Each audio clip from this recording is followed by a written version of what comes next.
నమస్తే ద9 న్యూస్కి స్వాగతం. పార్వతీపురం మన్యం జిల్లా సాలూరు నియోజకవర్గంలో రాజకీయ సెగలు రాజుకున్నాయి. అధికార కూటమి ప్రతిపక్ష వైఎస్ఆర్సీపీ మధ్య విమర్శల యుద్ధం తారాస్థాయికి చేరింది. స్థానిక మంత్రి గుమ్మడి సంధ్యారాణి వైఖరిపై మాజీ ఉప ముఖ్యమంత్రి పీడిక రాజేంద్ర తీవ్ర స్థాయిలో ధ్వజమెత్తారు. అభివృద్ధి పనులు, క్రెడిట్ విషయంలోనూ, నైతిక విలువల విషయంలోనూ ఆయన సంధ్యారాణిని తప్పుపడుతూ మీడియా ముందుకు వచ్చారు. సాలూరు నియోజకవర్గంలో ఇంత వింతగా ఉంటుంది అసలు అది చేసే పనుల్లో కానీ చేయిస్తున్న పనుల్లో కానీ. మీ అందరికీ తెలుసు, ఇప్పుడు ప్రెస్ మీట్ పెట్టాను. ప్రెస్ మీట్లో నేను ఏదే మాట్లాడుతూ అది మన విద్యావంతులు, విజ్ఞానవంతులు, విద్యావంతులైన మన విలేకరి మిత్రులు వినాలి.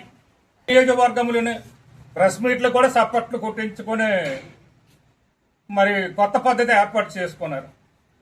చేశారు దాని 100 పడకలు చేయాలని కృషి చేశాం అందరం.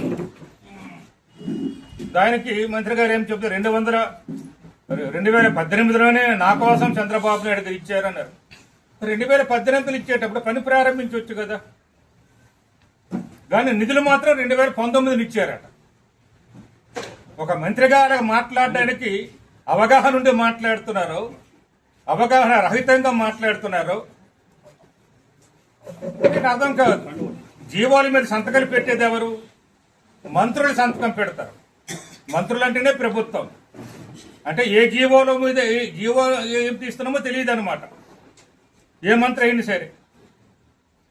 కాబట్టి ఎప్పుడైనా ఒక పని చేయాలని జీవో వచ్చిందంటే అది రోడ్డు పని కావచ్చు,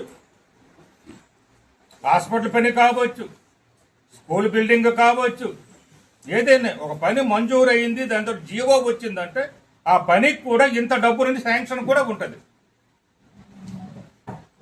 మా మాటలు విన్నాం, మీరు మా మిత్రులు పెట్టారు చాలా మంది. 2018 చంద్రబాబు నాయుడు గారు శాంక్షన్ చేశారట, 2019 నిధులు ఇచ్చారట. ఎన్నికలకు వారం రోజుల ముందు మాత్రం కొబ్బరికాయ కొడతారట. మీరు చూడండి, ఎన్ని రోజుల మీద కొట్టారు మీరు అక్కడ చూసుకోండి. ఎన్నికలు కొడుచుకొని చూసుకోండి. మీరు సచివాలయాల ఎన్నికల్లో చేస్తున్నారు, మనమే కట్టించాం. కానీ బోర్డు పెట్టించుకున్నట్టు నేనే చేశానంట రామహల్లి. చూడండి, మీరు కోనం హాస్పిటల్ మాకు కట్టించాం, సాలూరు మండలంలో మక్కువ హాస్పిటల్ కట్టించాను, రెడీగా ఉంది. సంబర్ హాస్పిటల్ సగం చేసి ఆగింది, అది చేయించాలి. Saluru hospital, Saluru Mamidipalli hospital contract కారణంలో కొంతవరకు ఆగింది. గురినాడిపేట హాస్పిటల్ బిల్డింగ్ మనమే తీసుకొచ్చాం. మెంటాడ మండలం సల్లపేట హాస్పిటల్ మనమే కట్టించాం. నేను ఎప్పుడూ డబ్బు కొట్టుకోలేదే. ఏదో చిత్ర విచిత్రం మైక్ సెట్ పెట్టి మంత్రి గారే చేయించారు, మంత్రి గారే చేయించారు చెప్పదు. అవసరమా అంటున్నాను. అంటే ప్రజలకు చెవురున్నదా అనుకుంటున్నారు, ప్రజలకు కళ్ళు లేవనుకుంటున్నారు. మనం ఏమేమి మాట్లాడుకుంటున్నామో క్షణాల్లో ప్రజలకు తెలిసిపోతుంది.